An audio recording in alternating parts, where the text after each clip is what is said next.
वामनपुराणान्तर्गत पापप्रशमनस्तोत्रम्। ॐ श्रीगणेशाय नमः। ॐ विष्णवे नमः। पुलस्त्य उवाच नमस्तेऽस्तु जगन्नाथ देवदेव नमोऽस्तु ते। वासुदेव नमस्तेऽस्तु बहुरूप नमोऽस्तु ते। एकशृङ्ग नमस्तुभ्यं नमस्तुभ्यं वृषाकपे। श्रीनिवास नमस्तेऽस्तु नमस्ते भूतभावन। विश्वक्सेन नमस्तुभ्यं नारायण नमोऽस्तु ते। ध्रुवध्वज नमस्तेऽस्तु सत्यध्वज नमोऽस्तु ते। यज्ञध्वज नमस्तुभ्यं धर्मध्वज नमोऽस्तु ते। तालध्वज नमस्तेऽस्तु नमस्ते गरुडध्वज। वरेण्य विष्णो वैकुण्ठ नमस्ते पुरुषोत्तम। नमो जयन्त विजय जयानन्तापराजित। कृतावर्त महावर्त महादेव नमोऽस्तु ते।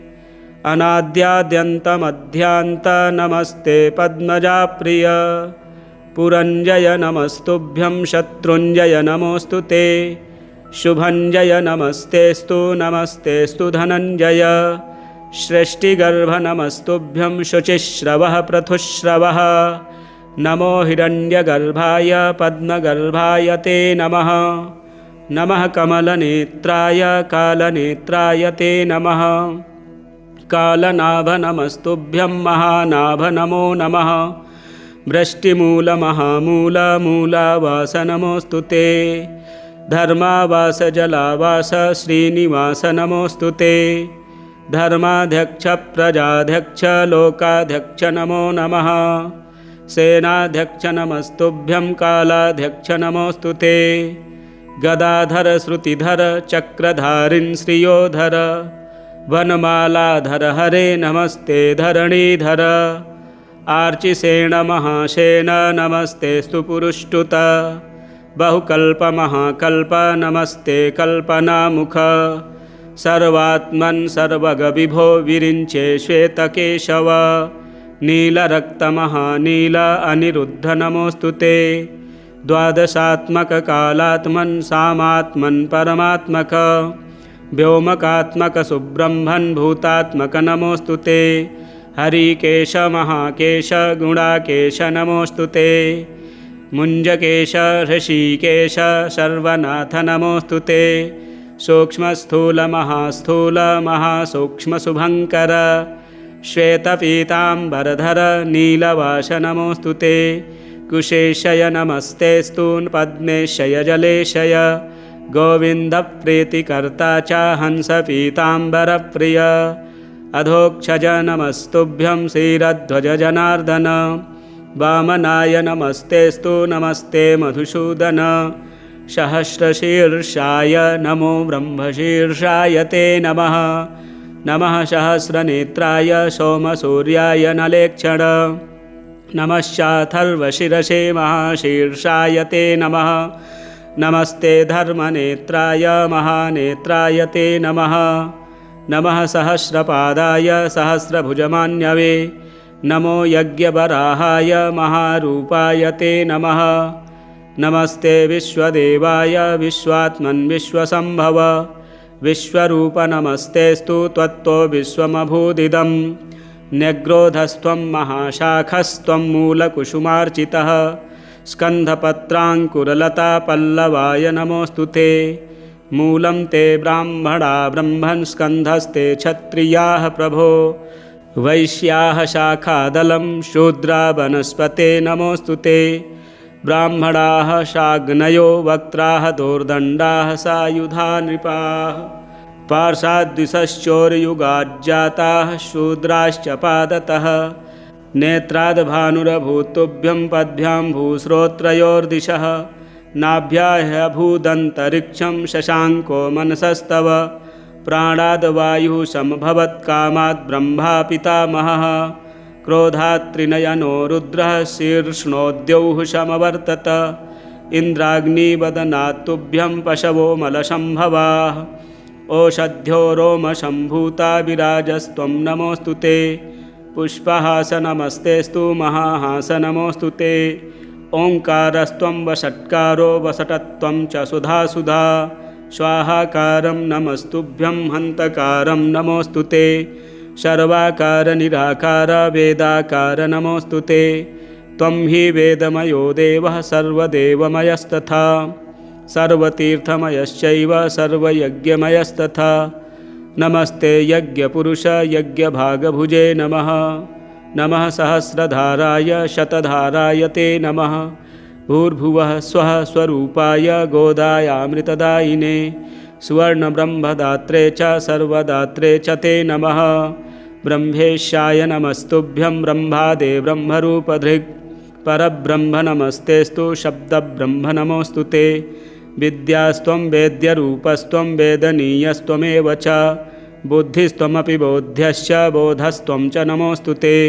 होता होमश्च हव्यं च हूयमानश्च हव्यवाट् पाता पोता च पूतश्च पावनीयश्च ॐ नमः हन्ता च हन्यमानश्च ह्रियमाणस्त्वमेव च हर्ता नेता च नीतिश्च पूज्यग्र्यो विश्वधार्यसि सृक्स्रुवौ परधामासि कपोलो लूखलो रणिः यज्ञपात्रारणेयस्त्वम् एकधा बहुधा त्रिधा यज्ञस्त्वं यजमानस्त्वम् ईड्यस्त्वमसि याजकः ज्ञाता ज्ञेयस्तथा ज्ञानं ध्येयो ध्यातासि चेश्वरः ध्यानयोगश्च योगी च गतिर्मोक्षो धृतिः सुखं योगाङ्गानि त्वमीशानः सर्वगस्त्वं नमोऽस्तु ते ब्रह्मा होता तथोद्गाता सामयूपोऽथ दक्षिणा दीक्षा त्वं पुरोडासस्त्वं पशुः पशुवाह्यसि गुह्यो धाता च परमः शिवो नारायणस्तथा महाजनो निरयनः सहस्रार्केन्दुरूपवान्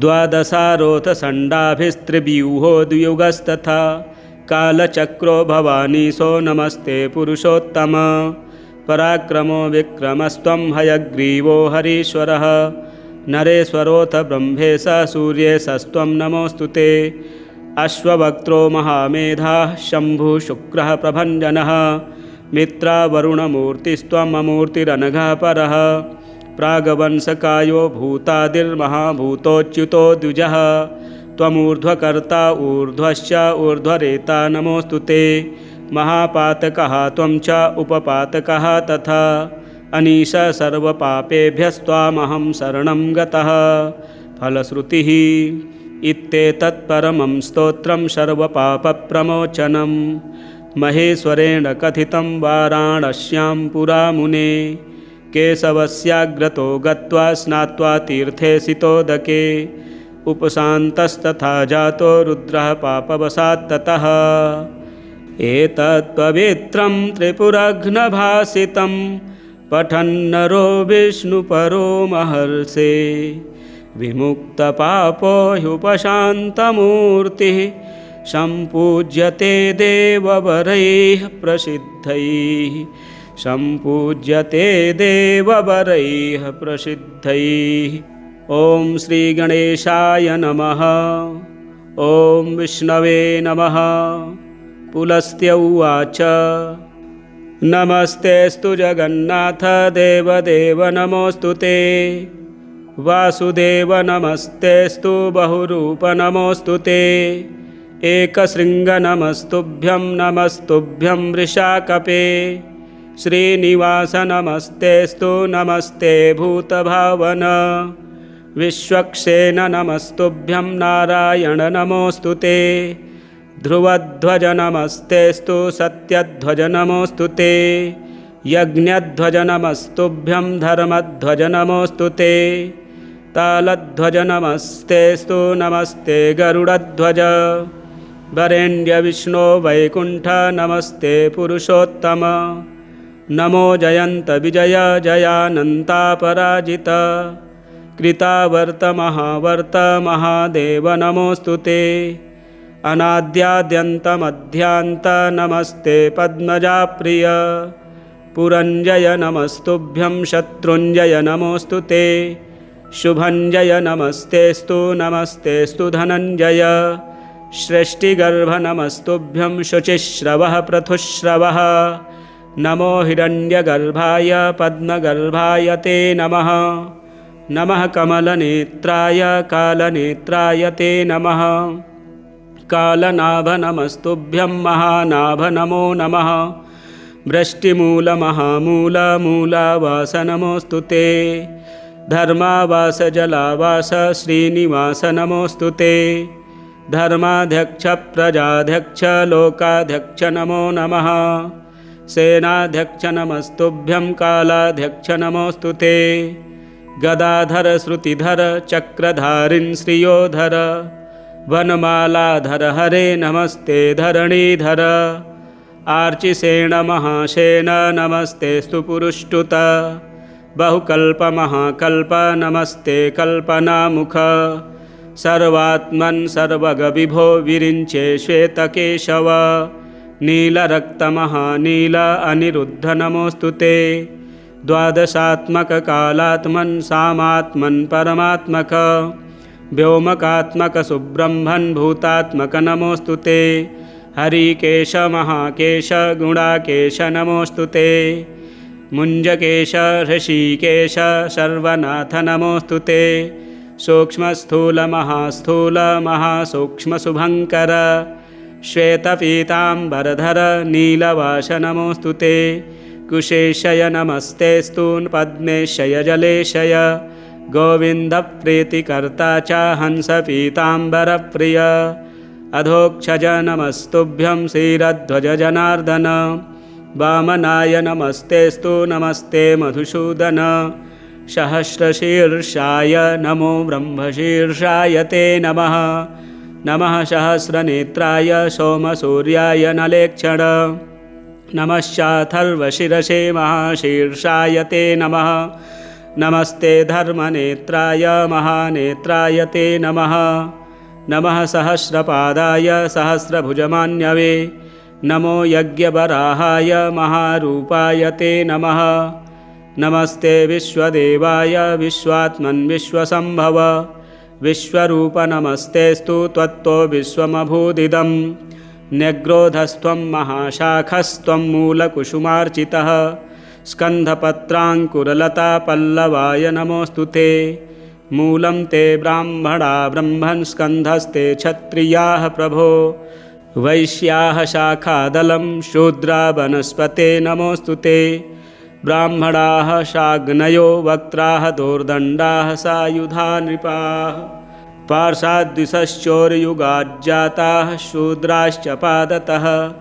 नेत्राद्भानुरभूतुभ्यं पद्भ्यां भूश्रोत्रयोर्दिशः। नाभ्याह्यभूदन्तरिक्षं शशाङ्को मनसस्तव। प्राणाद्वायुः समभवत्कामात् ब्रह्मा पितामहः। क्रोधात् त्रिनयनो रुद्रः शीर्ष्णोद्यौः समवर्तत।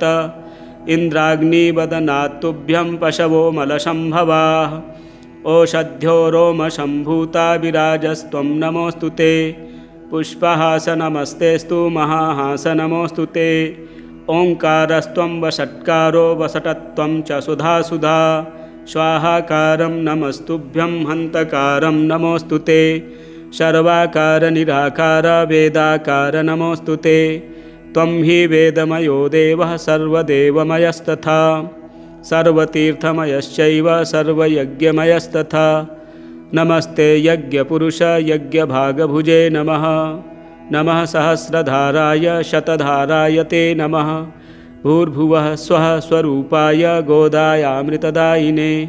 सुवर्णब्रह्मदात्रे च सर्वदात्रे च ते नमः। ब्रह्मेशाय नमस्तुभ्यं ब्रह्मादे ब्रह्मरूपधृक्।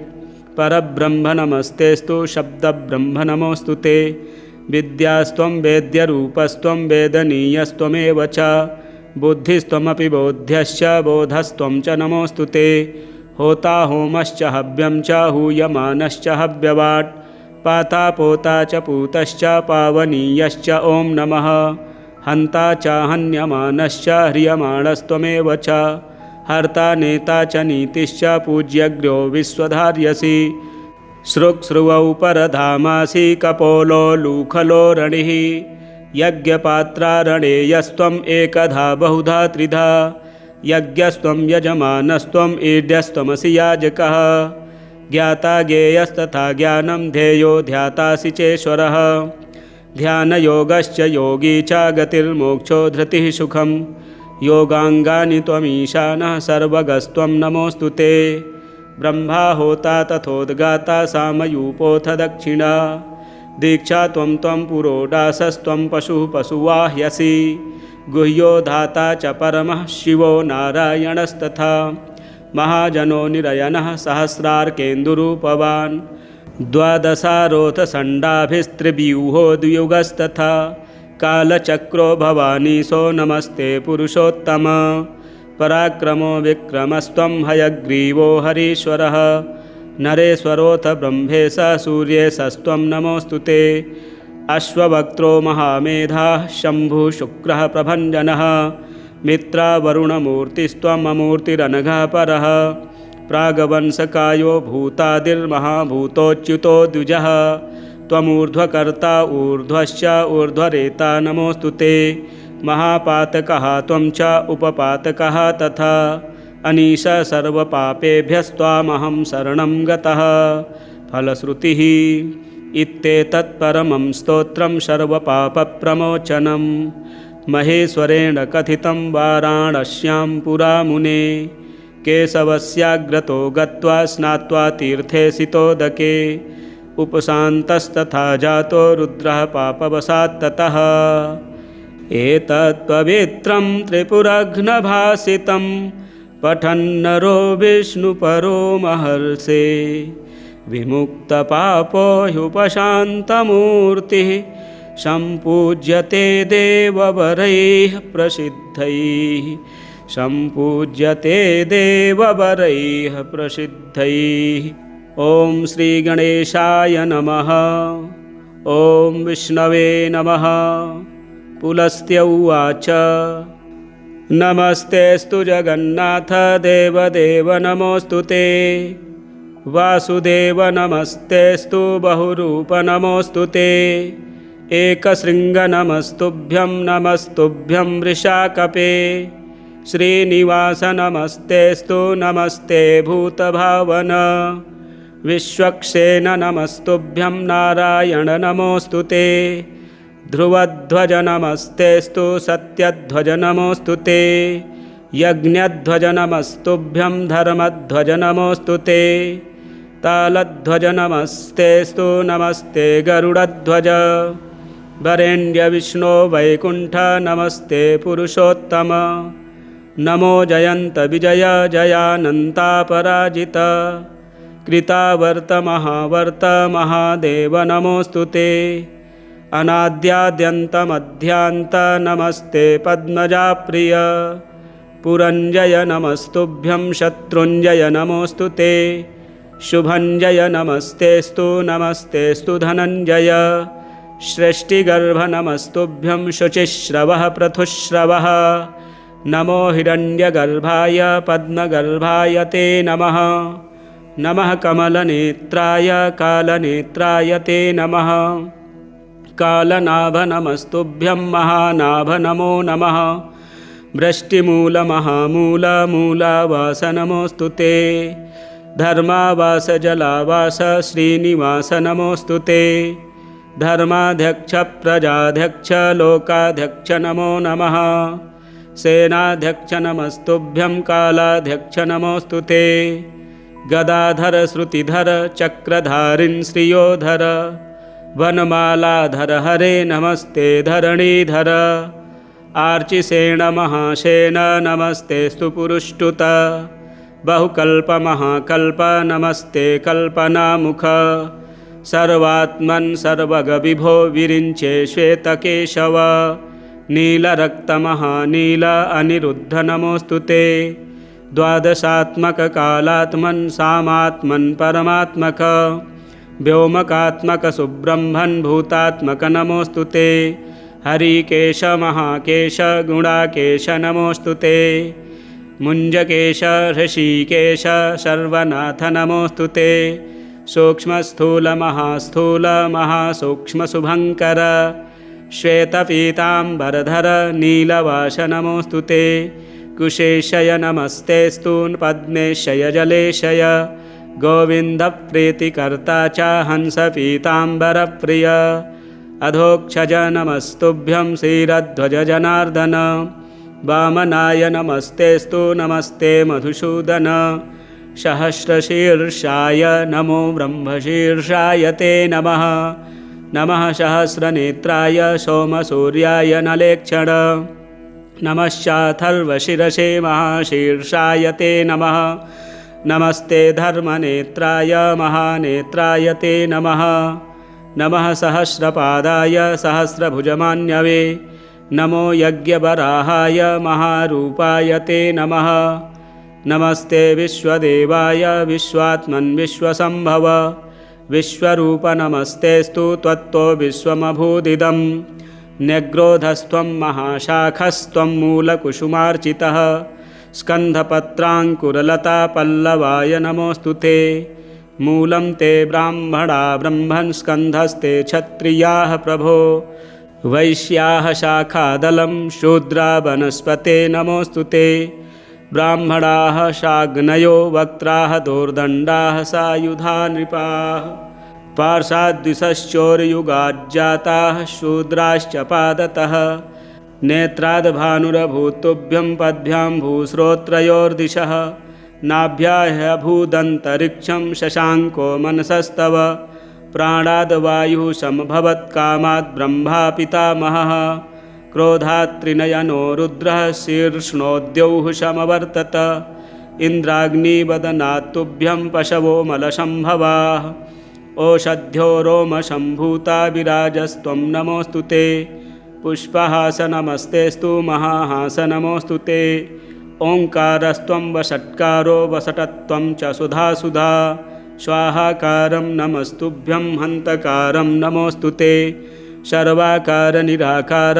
वेदाकार नमोऽस्तु ते त्वं हि वेदमयो देवः सर्वदेवमयस्तथा सर्वतीर्थमयश्चैव सर्वयज्ञमयस्तथा नमस्ते यज्ञपुरुष यज्ञभागभुजे नमः नमः सहस्रधाराय शतधाराय ते नमः भूर्भुवः स्वः स्वरूपाय गोदायामृतदायिने सुवर्णब्रह्मदात्रे च सर्वदात्रे च ते नमः ब्रह्मेशाय नमस्तुभ्यं ब्रह्मादे ब्रह्मरूपधृक् परब्रह्म नमस्तेस्तु शब्दब्रह्म नमोऽस्तु ते विद्यास्त्वं वेद्यरूपस्त्वं वेदनीयस्त्वमेव च बुद्धिस्त्वमपि बोध्यश्च बोधस्त्वं च नमोऽस्तु ते होता होमश्च हव्यं च हूयमानश्च हव्यवाट् पाता पोता च पूतश्च पावनीयश्च ॐ नमः हन्ता च हन्यमानश्च ह्रियमाणस्त्वमेव च हर्ता नेता च नीतिश्च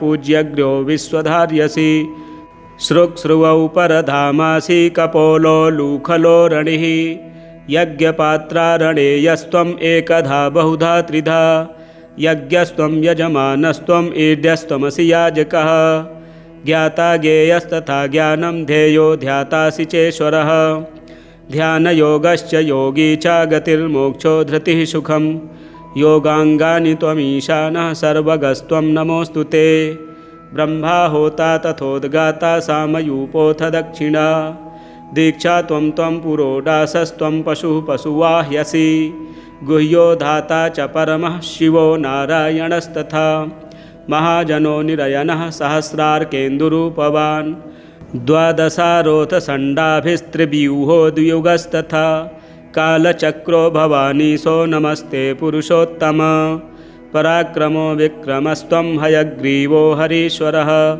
नरेश्वरोऽथ ब्रह्मेश सूर्येशस्त्वं नमोऽस्तु ते अश्ववक्त्रो महामेधाः शम्भुः शुक्रः प्रभञ्जनः मित्रावरुणमूर्तिस्त्वममूर्तिरनघः परः प्रागवंशकायो भूतादिर्महाभूतोच्युतो द्विजः त्वमूर्ध्वकर्ता ऊर्ध्वश्च ऊर्ध्वरेता नमोऽस्तु ते महापातकः त्वं च उपपातकः तथा अनीश सर्वपापेभ्यस्त्वामहं शरणं गतः फलश्रुतिः इत्येतत्परमं स्तोत्रं सर्वपापप्रमोचनं महेश्वरेण कथितं वाराणस्यां पुरा मुने केशवस्याग्रतो गत्वा स्नात्वा तीर्थे सितोदके उपशान्तस्तथा जातो रुद्रः पापवशात् ततः।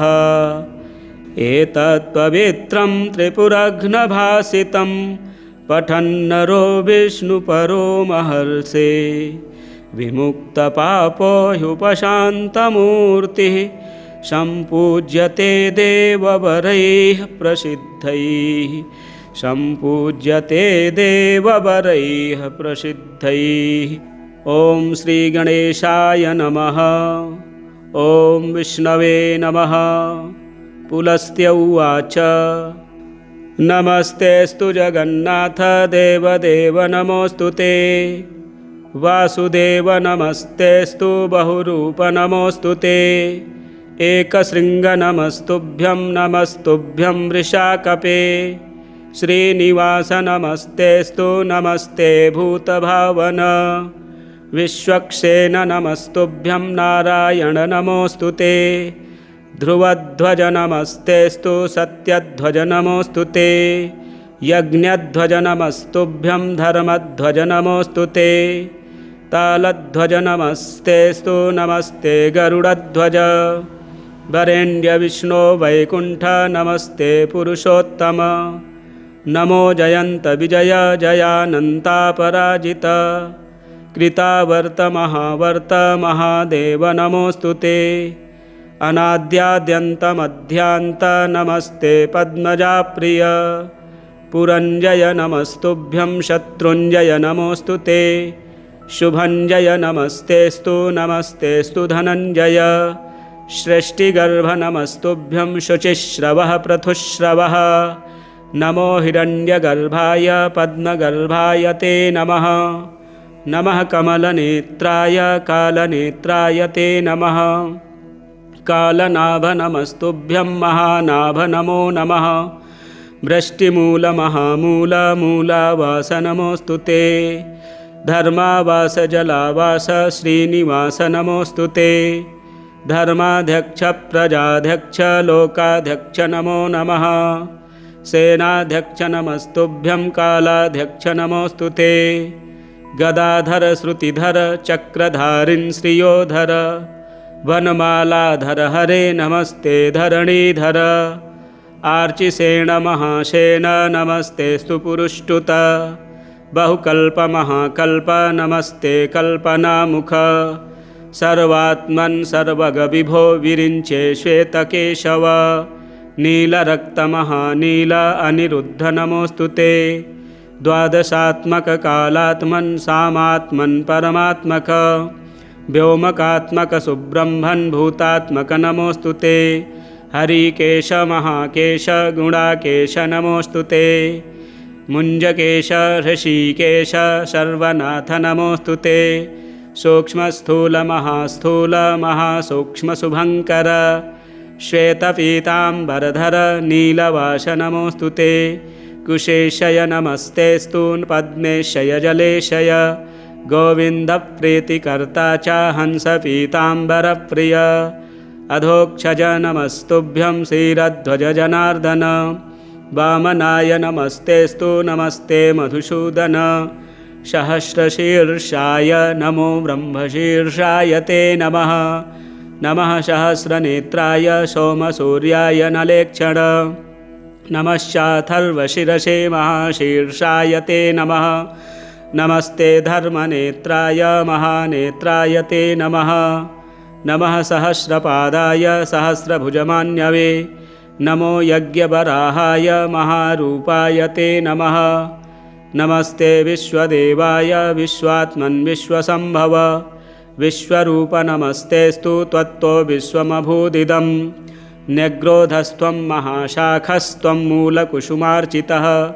स्कन्धपत्राङ्कुरलता पल्लवाय नमोऽस्तु ते। मूलं ते ब्राह्मणा ब्रह्मन् स्कन्धस्ते क्षत्रियाः प्रभो। वैश्याः शाखादलं शूद्रा वनस्पते नमोऽस्तु ते।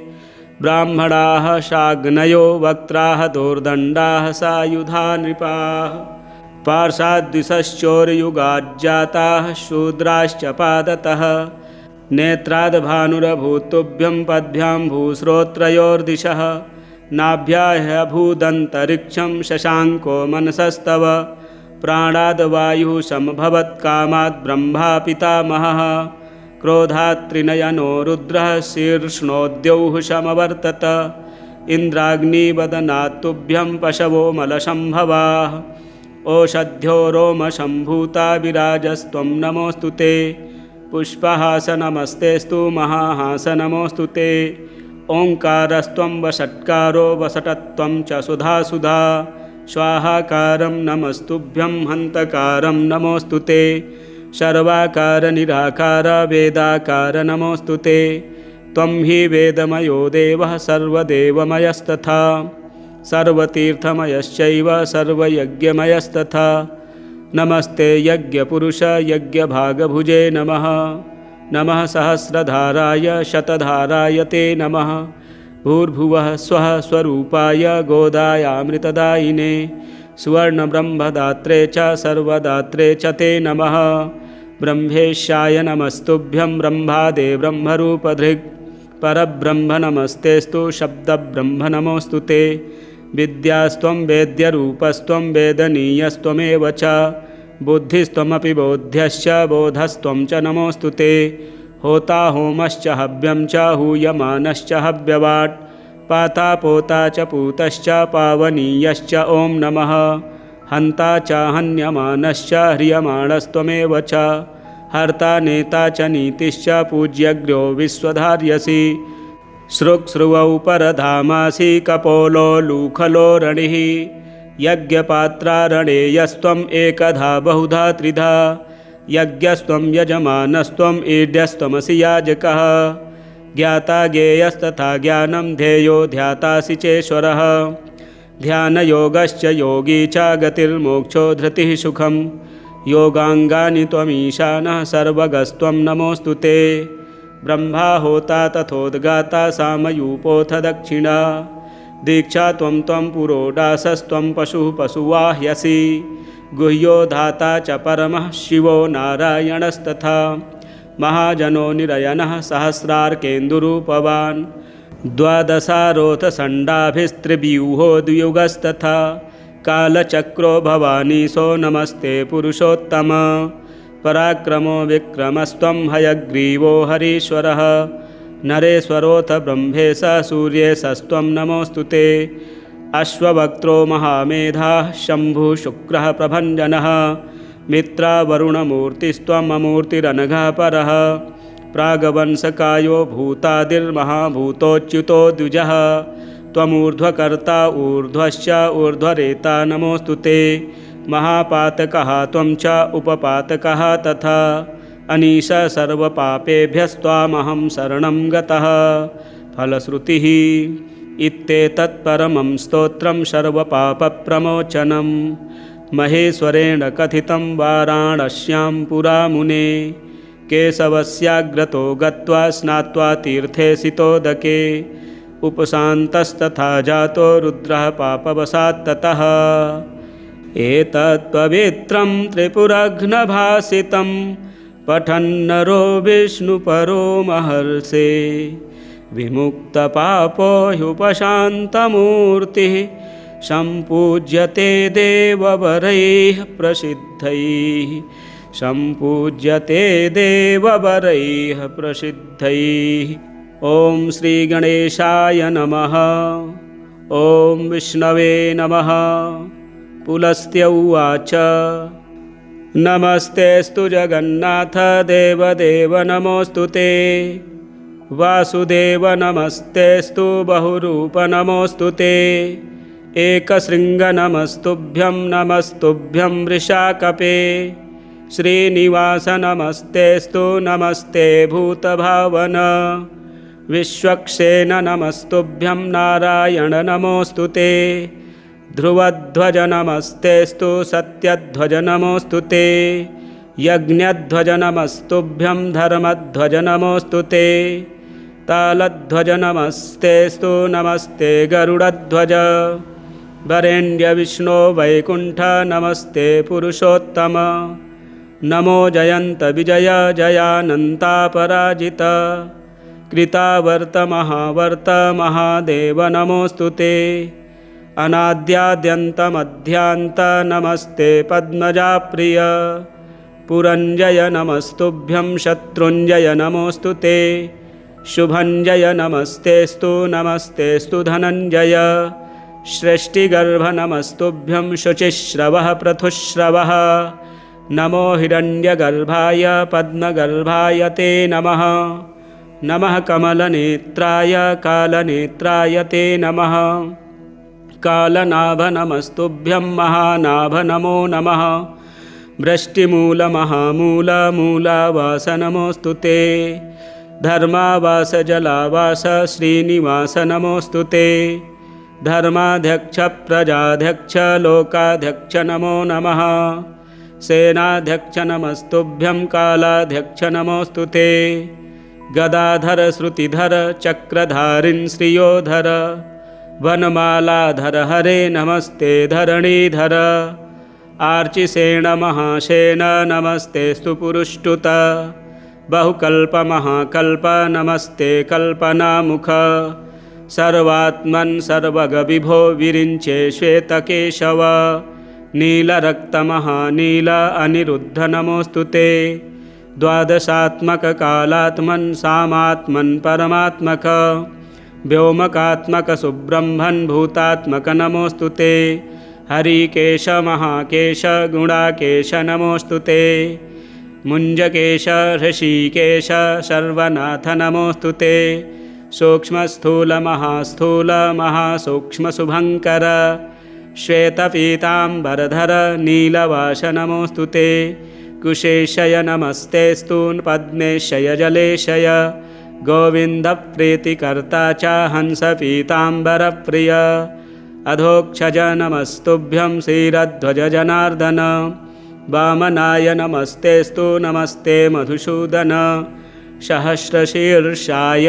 नमो ब्रह्मशीर्षाय ते नमः नमः सहस्रनेत्राय सोमसूर्याय नलेक्षण नमश्चाथर्वशिरसे महाशीर्षाय ते नमः नमस्ते धर्मनेत्राय महानेत्राय ते नमः नमः सहस्रपादाय सहस्रभुजमान्यवे नमो यज्ञवराहाय महारूपाय ते नमः नमस्ते विश्वदेवाय विश्वात्मन् विश्वसम्भव विश्वरूप नमस्तेस्तु त्वत्तो विश्वमभूदिदं न्यग्रोधस्त्वं महाशाखस्त्वं मूलकुसुमार्चितः स्कन्धपत्राङ्कुरलता पल्लवाय नमोऽस्तु ते मूलं ते ब्राह्मणा ब्रह्मन् स्कन्धस्ते क्षत्रियाः प्रभो वैश्याः शाखादलं शूद्रा वनस्पते नमोऽस्तु ते ब्राह्मणाः शाग्नयो वक्त्राः दोर्दण्डाः सायुधा नृपाः पार्षाद्विषश्चोरयुगाज्जाताः शूद्राश्च पादतः नेत्राद्भानुरभूतुभ्यं पद्भ्यां भूश्रोत्रयोर्दिशः नाभ्याह्यभूदन्तरिक्षं शशाङ्को मनसस्तव प्राणाद्वायुः समभवत्कामात् ब्रह्मा पितामहः क्रोधात् त्रिनयनो रुद्रः शीर्ष्णोद्यौः समवर्तत इन्द्राग्निवदनात् तुभ्यं पशवो मलसम्भवाः ओषध्यो रोमसम्भूता विराजस्त्वं नमोऽस्तु ते पुष्पहास नमस्तेस्तु महाहास नमोऽस्तु ते ओङ्कारस्त्वं वषट्कारो वसटत्वं च सुधा स्वाहाकारं नमस्तुभ्यं हन्तकारं नमोऽस्तु ते सर्वाकार निराकार वेदाकार नमोऽस्तु ते त्वं हि वेदमयो देवः सर्वदेवमयस्तथा सर्वतीर्थमयश्चैव सर्वयज्ञमयस्तथा नमस्ते यज्ञपुरुष यज्ञभागभुजे नमः नमः सहस्रधाराय शतधाराय ते नमः भूर्भुवः स्वः स्वरूपाय गोदायामृतदायिने सुवर्णब्रह्मदात्रे च सर्वदात्रे च ते नमः ब्रह्मेशाय नमस्तुभ्यं ब्रह्मादे ब्रह्मरूपधृक् परब्रह्म नमस्तेस्तु शब्दब्रह्म नमोऽस्तु ते विद्यास्त्वं वेद्यरूपस्त्वं वेदनीयस्त्वमेव च बुद्धिस्त्वमपि बोध्यश्च बोधस्त्वं च नमोऽस्तु ते होता होमश्च हव्यं च हूयमानश्च हव्यवाट् पाता पोता च पूतश्च पावनीयश्च ॐ नमः हन्ता च हन्यमानश्च ह्रियमाणस्त्वमेव च हर्ता नेता च नीतिश्च पूज्यग्र्यो विश्वधार्यसि सृक्स्रुवौ परधामासि कपोलो लूखलो रणिः यज्ञपात्रारणेयस्त्वम् एकधा बहुधा त्रिधा